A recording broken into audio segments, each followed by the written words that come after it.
Bonjour à tous, j'espère que vous allez bien, j'espère que vous avez passé une bonne semaine.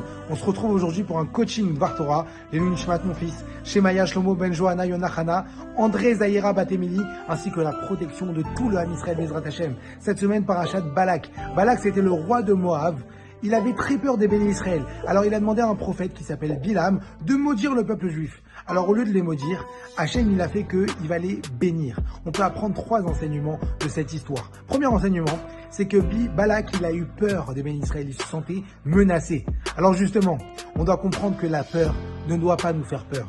On doit comprendre qu'on a des galères, on a des épreuves à surmonter, on a des obstacles. Eh bien, on ne doit pas avoir peur. On doit surmonter nos peurs et faire confiance à Hachem. Deuxième chose qu'on peut apprendre de cette histoire, c'est le pouvoir de la parole. Nous, on a une parole. Elle peut faire des prières comme elle peut insulter. Mais justement, on doit comprendre que la parole, c'est une arme. C'est quelque chose de très dangereux si on s'en sert à mauvais escient. Alors, Bezrat Hashem, qu'on ne s'en serve que dans les bonnes conditions. Troisième chose qu'on peut apprendre, c'est la Emouna. La Emouna, en réalité, c'est la clé de tout, c'est la Emouna.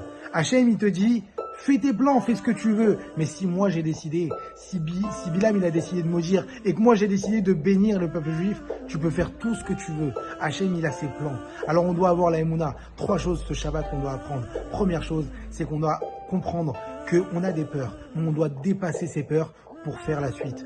Deuxième chose, c'est le pouvoir de la parole. Comprendre que la parole, c'est une arme. Troisième chose, c'est de comprendre qu'Hachem, il décide de tout.